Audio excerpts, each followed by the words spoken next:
Assalamualaikum warahmatullahi wabarakatuh. Di video ini saya akan melanjutkan bagaimana ketika kita melakukan interaksi di internet, ketika misalnya kita melakukan search ya di browser. Di pembahasan kita mengenai connecting and communicating online di internet, website, and media, kita sudah membahas banyak hal bagaimana konektivitas komunikasi dengan internet secara online.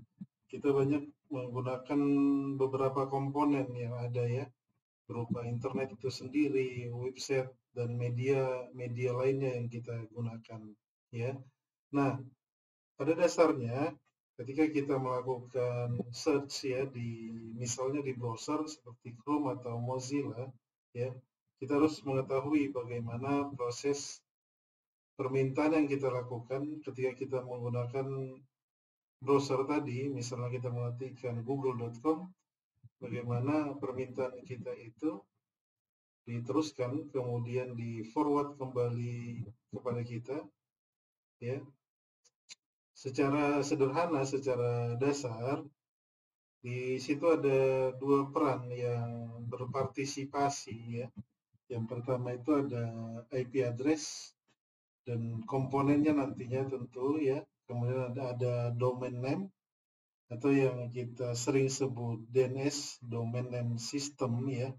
Nah, ini yang berperan juga sangat penting.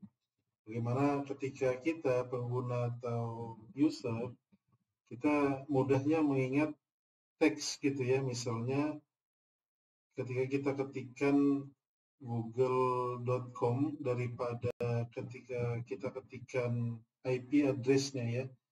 Itu yang mempermudah user atau pengguna ketika melakukan pencarian di internet melalui browser. Nah, di sini ada soalan yang nantinya harus kita kerjakan. Di sini akan saya contohkan terlebih dahulu ya. Sebelumnya di sini seperti yang kita ketahui, yang saya sebutkan tadi ada beberapa peran penting. Yang pertama itu ada IP address ya. Jadi IP address ini bagaimana identifikasi lokasi perangkat ya. Bagaimana IP address ini berperan penting untuk mengidentifikasi lokasi dari perangkat teknologi yang terkoneksi dengan internet ataupun yang bersifat privat yang menjadi suatu alamat dari perangkat tersebut ya. Kemudian untuk domain name itu atau DNS ya, jadi itu berupa text base ya. Jadi berupa text base, berupa teks untuk ketika kita melakukan pencarian di browser terutama ya. Jadi bagaimana nanti si DNS itu atau domain name system itu sebenarnya adalah berupa IP address yang ditranslasi menjadi text base ya. Nah, di sini ada soalan yang harus kita kerjakan ya. Jadi di sini yang pertama, bagaimana DNS itu ketika kita masukkan ya ke browser atau address bar di browser, misalnya amazon.com ya, bagaimana kemudian ditampilkan oleh halaman web tersebut. Kemudian poin kedua, kita akan gambarkan secara sederhana ya masing-masing tahapan tampilan browser dan proses yang dilakukan oleh DNS. Ya, ini nanti secara sederhana saja digambarkan. Nanti bisa digambarkan misalnya di Microsoft Word ya, di tools aplikasi lain boleh ya, tidak harus mungkin nanti saya gambarkan di tools ya, di tools aplikasi. Jadi tidak harus seperti di sini digambarkan, bisa di Word ya. Misalnya gambar-gambarnya nanti bisa dipaste dari internet ya. Jadi poin pertama ini bagaimana domain name system atau DNS yang dimasukkan pengguna itu kita ya atau user, ketika kita masukkan di address bar, misalnya address barnya itu kita ketikkan misalnya tadi ya amazon.com ya. Nah, ini bagaimana prosesnya ketika kita menerima lagi alamat ini gitu ya.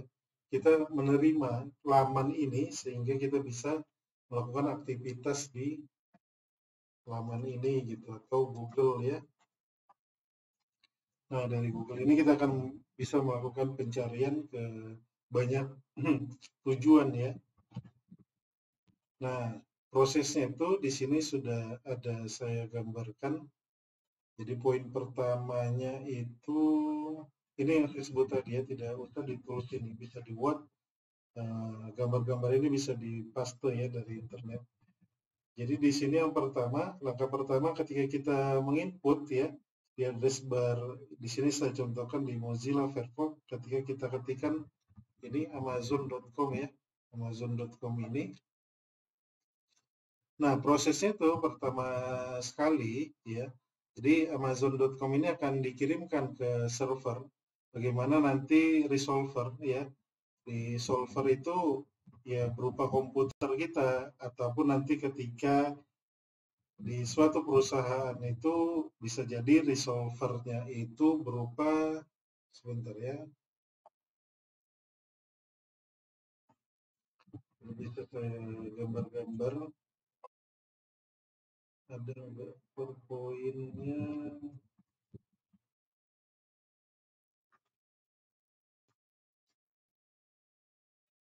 ya. Jadi bagaimana nanti ini si resolver ketika kita mengetikkan amazon.com ya, ketika kita ketikkan amazon.com itu resolvernya. Jadi aplikasi Firefox ini kan adanya di dalam komputer ya, atau di dalam laptop kita, di sistem operasi di komputer kita itu baik Windows, Linux, dan macOS atau yang lain-lain gitu ya.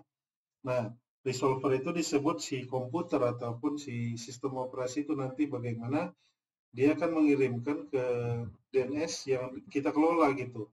Nah, DNS ini bisa kita buat sendiri ya, tidak harus dari si service provider.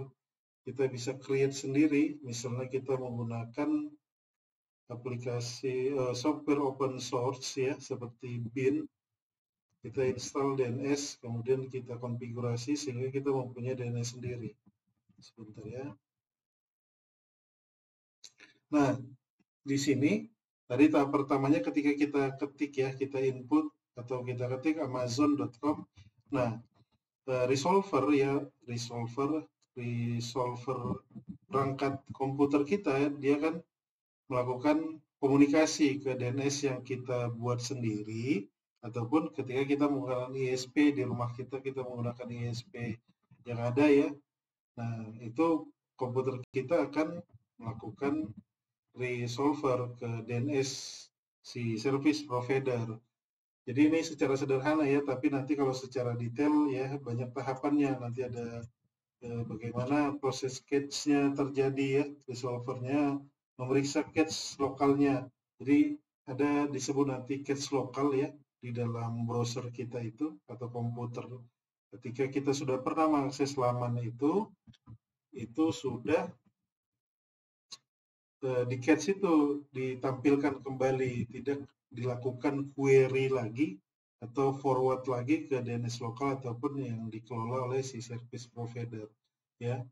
Nah, ketika proses pencarian ataupun query dikirimkan ke resolver, ini kita anggap di DNS lokal ya, DNS lokal atau DNS server lokal atau ISP yang kita create ataupun kita sebut ISP saja ya.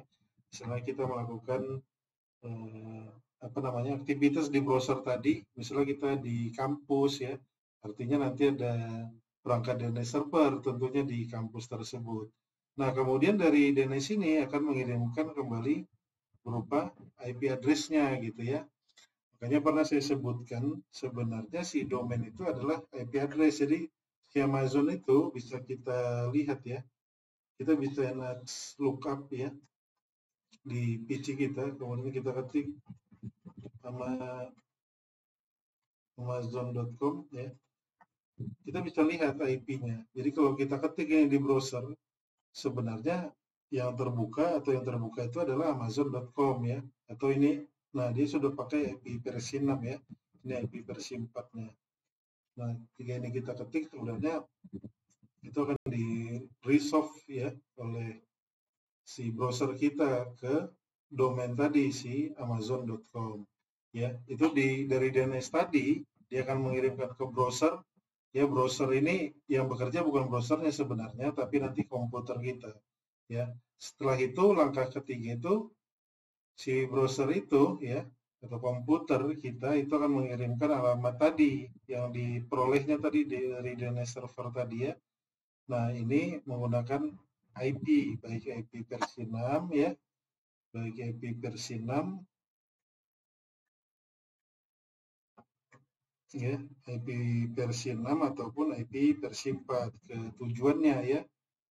Sehingga nanti ini akan dikembalikan lagi ya ke browser kita. Jadi browser kita itu yang kita input tadi amazon.com seperti ini ya. Ini sudah bisa kita akses, kita buka. Nah, itulah tahapannya bagaimana ketika kita melakukan aktivitas di browser, bagaimana nanti peran penting dari si IP address ya, kemudian si DNS atau Domain Name System ini melakukan pekerjaannya ya. Jadi ini tadi yang pertama bagaimana kita input pertama kali, kemudian resolver, perangkat resolver di komputer kita atau komputer kita itu mengirimkan ke server DNS berupa www.amazon.com, kemudian dari DNS server DNS ini akan mengirimkan ke komputer kita berupa IP, baik IP versi 4 ataupun versi 6 ya, nanti tergantung.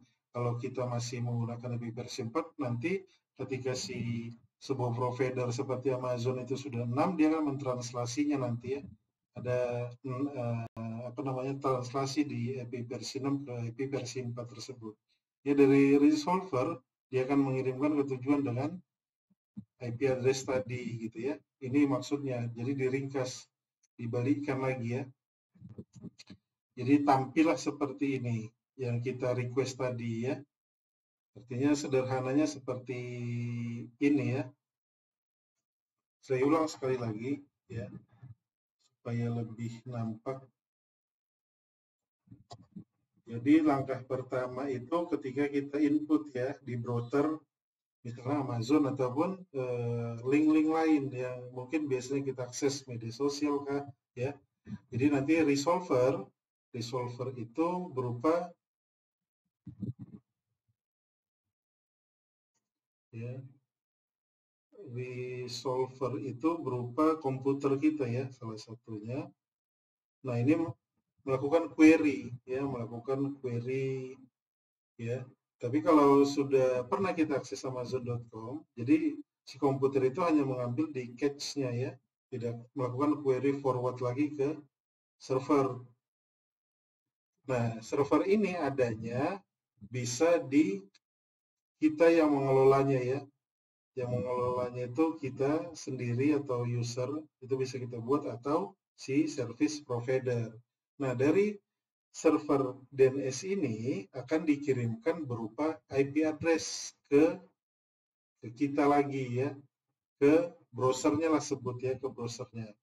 Tapi itu hasilnya adalah formatnya dalam bentuk text base ini karena dia sudah ditranslasi ya oleh si DNS berupa domain name tadi ya. Jadi kita bisa melihat apa yang kita cari misalnya amazon.com tadi ya. Kita bisa akses dan kita bisa lanjutkan untuk pencarian ketika kita misalnya mau berbelanja ataupun lain-lain ya. Ini proses sederhananya ketika kita mengakses sebuah situs ya. Jadi nanti di situs itu misalnya sebentar ya di misalnya Amazon. Nah, di sini ada beberapa nanti bagian itu yang perlu kita ketahui juga ya. Ada HTTPS ya. Kita bisa lihat di sini ada HTTPS, kemudian ada www, kemudian ada amazon.com ya. Dan selebihnya ini kita hilangkan saja ya. Kita bisa ini saja kita ambil. Nah, di sini ada penjelasan ya. Ini perlu kita ketahui ya. Nah, kalau kita menemukan seperti ini, Ya, di sini saya paste lagi. Hal ini harus kita ketahui ya. Sebenarnya HTTP www itu apa dia ya. Nah, kita harus ketahui kalau HTTP ini dia itu namanya adalah, jadi salah satu nanti kalau kita belajar di jaringan komputer misalnya, HTTP itu akan kita ketahui dia sebagai protokol. Jadi salah satu protokol yang ada di internet ya. Jadi kalau untuk www ini itu adalah hostname ya. Nah, kemudian untuk Amazon ini itu adalah domain name-nya ya. Ini yang perlu kita ketahui. Nanti kalau ada selebihnya di sini ada biasanya slash-nya index gitu ya. Index HTM gitu ya. Nah, itu biasanya kita sebut path-nya gitu ya, sampai nanti web page-nya. Tapi di satu HTTPS W ini, kemudian Amazon ini, itu 3 hal yang perlu kita ketahui. Kalau HTTPS ini tadi protokol, www ini adalah hostname ya, kemudian Amazon ini adalah domain name-nya. Itu di sebuah web page ya, di sebuah situs. Itu yang harus kita ketahui ya. Saya pikir cukup sekian ya untuk penjelasan bagaimana representasi dari ketika kita mengakses sebuah laman di browser. Jadi bagaimana permintaan kita itu yang meneruskan itu adalah si DNS nantinya ya. Jadi ada beberapa sebenarnya tahapan secara detail ya. Kita bisa pelajari nanti bagaimana DNS itu bekerja ya. Kemudian untuk parameter konfigurasi dan implementasi nantinya ya. Ini secara gambaran umum ketika si DNS itu bekerja di sebuah browser ya. Ketika kita mengakses sebuah domain. Domain itu yaitu google.com, Amazon, Facebook, dan lain-lain ya. Cukup sekian ya. Terima kasih. Assalamualaikum warahmatullahi wabarakatuh.